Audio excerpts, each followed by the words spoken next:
Good afternoon. Excited to be back playing and excited for game week. And I know our guys are thrilled to be done with fall camp. We kind of officially ended it on Saturday afternoon. Even though we were in school, we ended it on Saturday afternoon with a mock game in the Dome and gave them Sunday off. And now we're back to our first real normal work week with a game coming up. So I know our players are excited. It was a long camp, going into our fifth week now.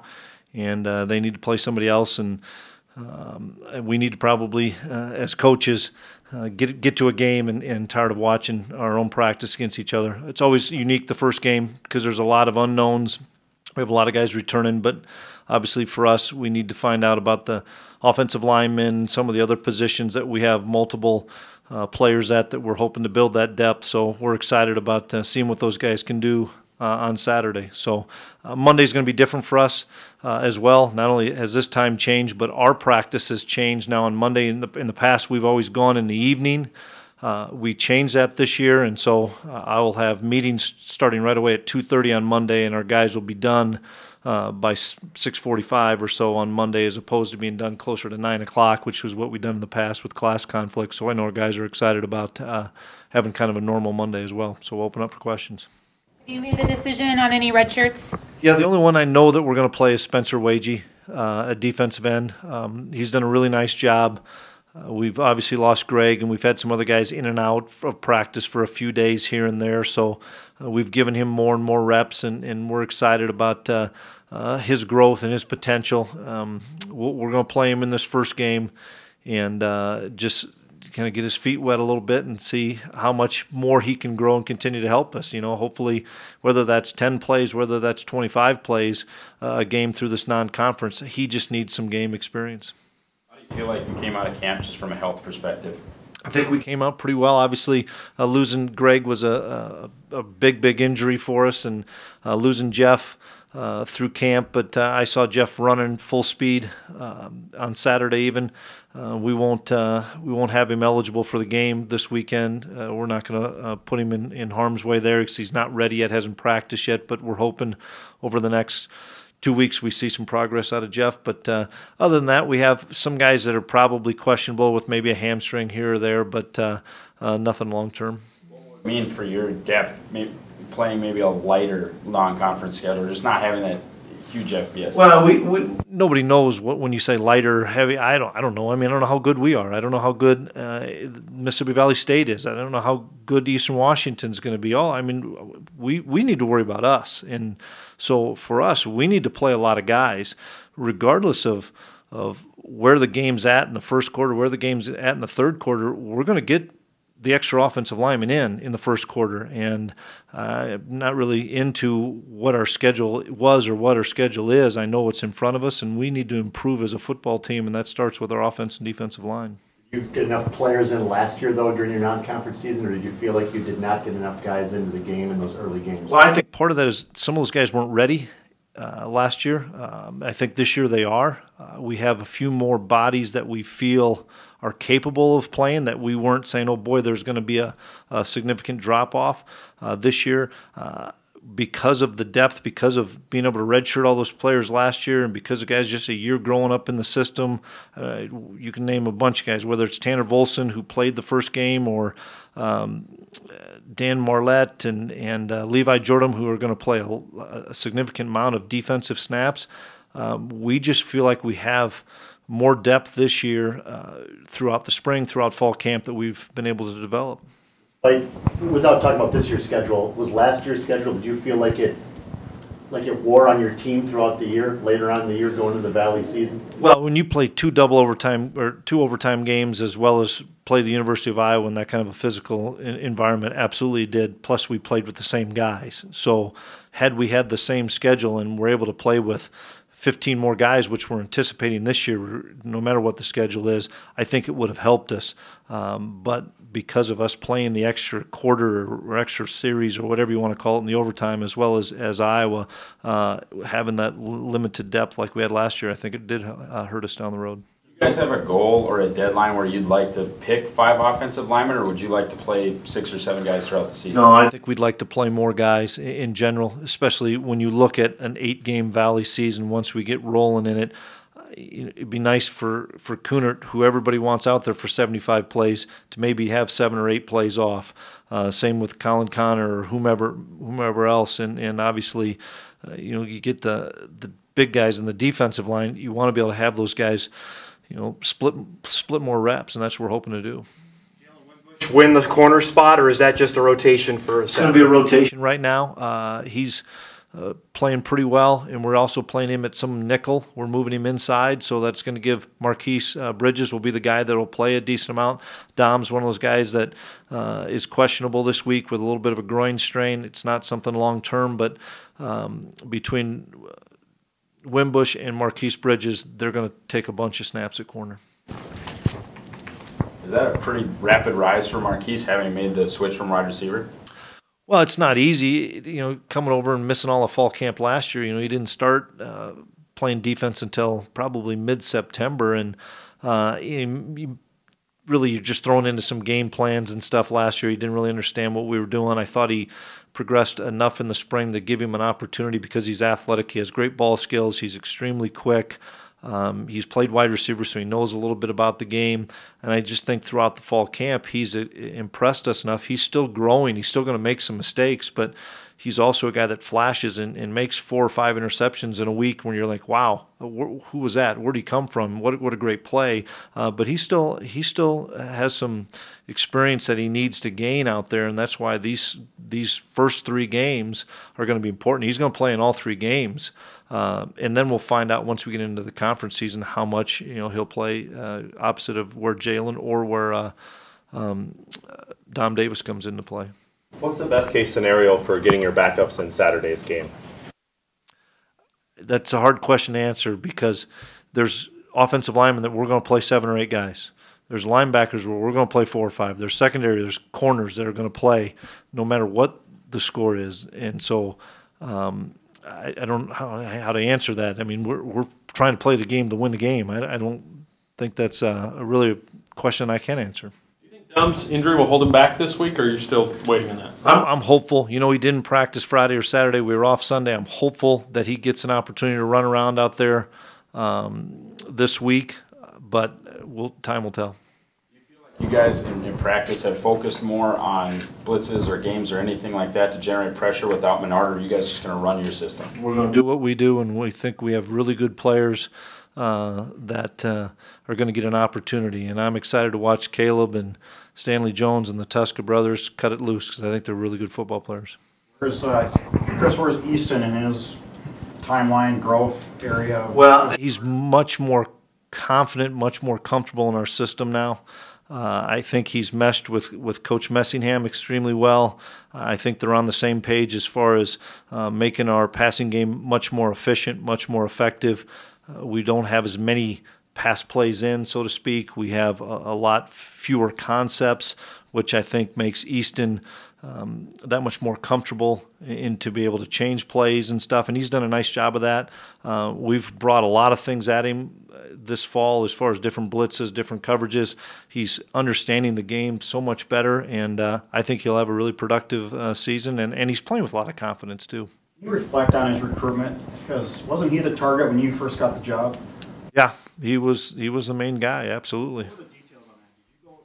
I went down to his place with Coach Riley during the playoff run. I know I can't remember which game it was. That was obviously a while ago, and my mind was kind of in other places too. But I remember Coach Riley and I going down and visiting, he and RJ, and he wanted to meet all the coaches, and we hadn't had a coaching staff in yet. And then by the time we had everybody hired after we returned from Frisco, it was a battle. I mean, he wanted to get to know Coach Polasek. He wanted to get to know Coach Hedberg. I think he was really comfortable with Coach Riley and myself, and as well as the culture of where we were going. And then he committed to us again, so to speak, and felt really good. And it was a good process for us. You worried about recruits going, other teams coming in on them? Was the fear doubled just because of the coaching change? It always is, and everybody even today, still, if you get somebody committed, they're still going to try to recruit them. But when you have a coaching change, yeah, that really affects it. And so you have to stay on top of those guys. You have to continue to do a great job of recruiting them, even though you have them maybe committed. You're still recruiting them on a daily basis. But I think he felt comfortable because he'd been up on campus a couple of times that he was going to be a great fit in what we did, because we talked to him that we were going to keep the system the same, and we were able to do that. And we were actually going to probably run the football a little bit more with the quarterback. Is this as deep as you guys have been in coach roles, fullback, tight end room? Yeah, I think when we get Jeff back, it'll be like that. I think still not having Jeff for maybe a week, maybe 2 weeks, we don't know. We're probably down one player there that's going to play a significant amount of snaps. He's a 40-play-a-game guy. I feel really strong about our fullback position. Brock Robbins has had a great camp, and Brock's going to be able to do some things not only at the fullback position but also at the tight end position to try to alleviate what we would have had with Jeff until Jeff gets back. But between all the guys that have experience, I think Ben Ellefson's going to have a big role for us from Holly. I'm excited about Ben. He's had a really good camp as well. Your wide receiving core, do you have what you need this year? Well, we have more, which is better in the fact of you throw Sean Engel in the mix and you throw Des Kane in the mix. That's two more than we had last year. And I think Dimitri Williams is a year more mature.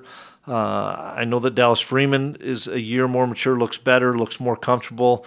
Once again, those guys working with Easton for the full year has made those guys feel a lot better and feel a lot more comfortable. But, RJ and Shep are still the main two guys, but I feel like we were able to have 6-7 guys now rotate in and be able to make some plays. And then you throw in our tight ends, and I like our running backs out of the backfield as well, catching the football. So we probably have more depth as far as some of the people that we can go to for weapons. Your downfield passing game last year came up short, and is that Whether it was downfield or just being more efficient throwing the football, you don't have to throw it downfield necessarily all the time to be more efficient. We just need to be able to connect on some of those 1st and 10 passes. Doesn't have to be an 80-yard play, but it could be a 20 or 25-yard play to keep people off balance. I think that's the biggest thing that we needed to do this year is be more efficient and have people off balance so that they weren't saying, okay, we're going to run nakeds, we're going to run our bootleg game. And you hope you have a bigger downfield threat, but in the same respect, sometimes giving the guy the ball at 8 yards and let him make him play in space, that's just as good. Anybody specifically that comes to mind that's made a significant physical transformation just from last year to this year? There's a lot of guys. I mean, you look at the offensive line, you look at Cordell Volson's put on about 40 pounds, and Radens has put on probably 35 or 40 pounds. I mean, those are the two big guys that I look at that I think are going to be exceptional players, whether it's now or in the near future.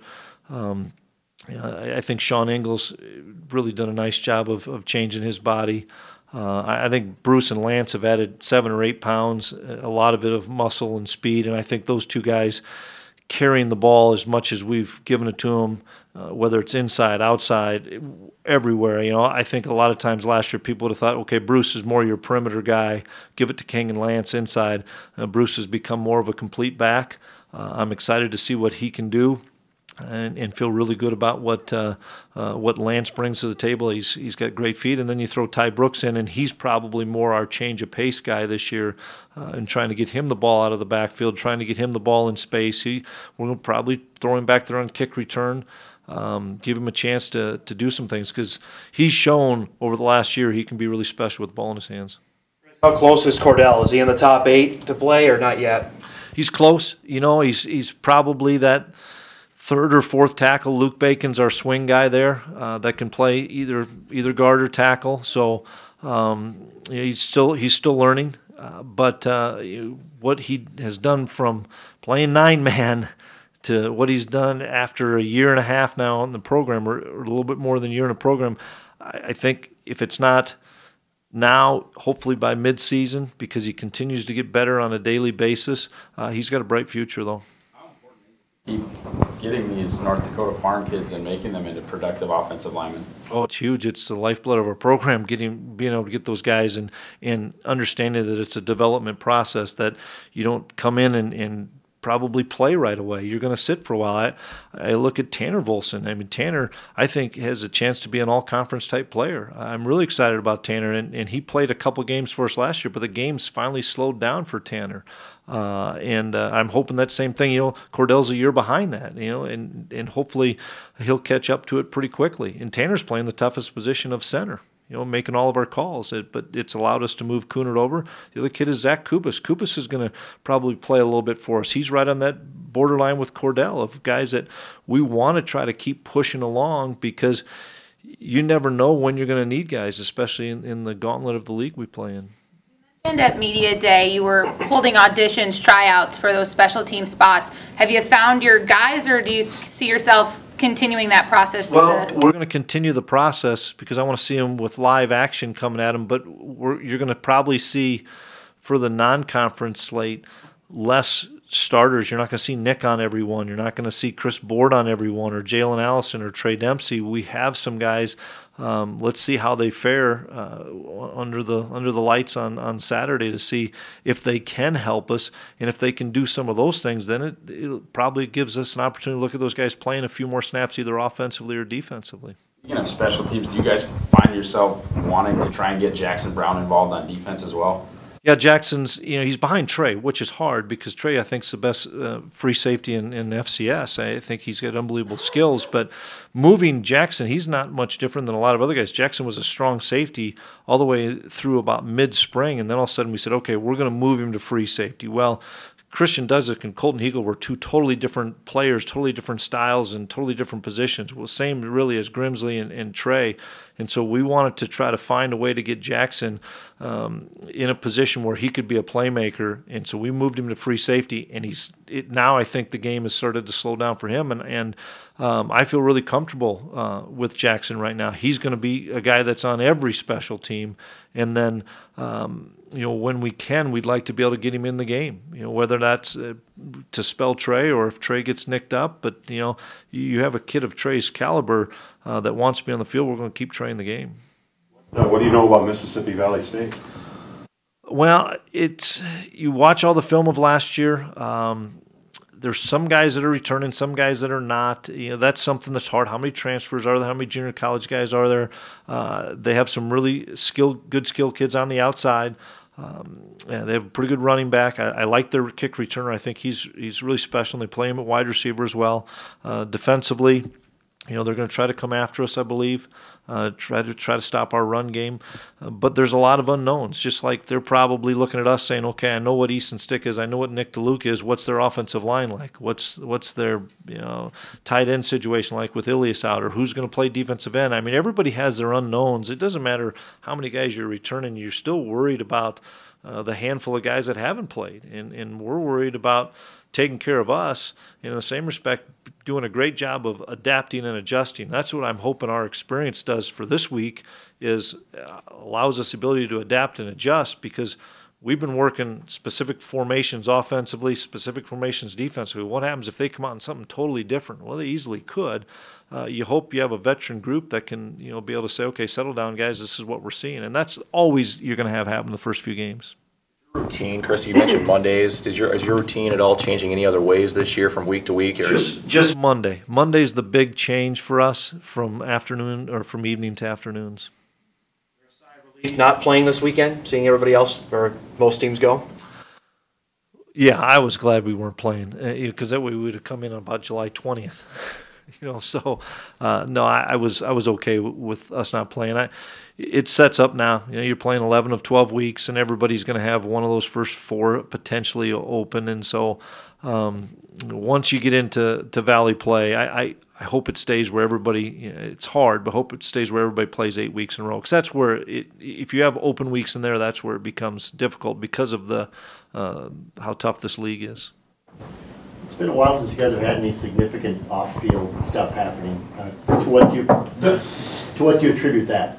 How can you do that? Great leadership by our seniors. Great leadership by our. We have a great junior class too, and the seniors will be the first ones to tell you. Our upperclassmen, our seniors and our juniors, holding each other to a high standard, holding each other to the accountability of what it takes to be a Bison, and I understand kids are going to be kids, and I'm hoping that a kid doesn't make a catastrophic mistake. They're going to make some small mistakes, but hopefully that they're learning. It's when you walk around and see Easton Stick or Darius Shepard or Nate Tangaway or Nick DeLuca or Trey Dempsey, our captains, and see how they conduct themselves on the field, off the field. That's the way it's supposed to be. Able to be more selective in recruiting? If you're looking at certain kids, can you say, Absolutely. As a background, absolutely. We dig deep on that because we've not taken some kids because of something that we have found that would say this just wouldn't fit the culture that we're trying to have here. Ending earlier, have you noticed an easier recruiting time or more productive recruiting time because you had those extra weeks? We really didn't have any extra time, though, because we finished playing in December and it was already a dead period, and then the championship game, and then you go right to a contact period. So we really didn't see any different. You know, if you don't play around Thanksgiving or a week after, then you're going to see more time. But teams that play in the semifinals, there's a dead period, and so I didn't see any difference.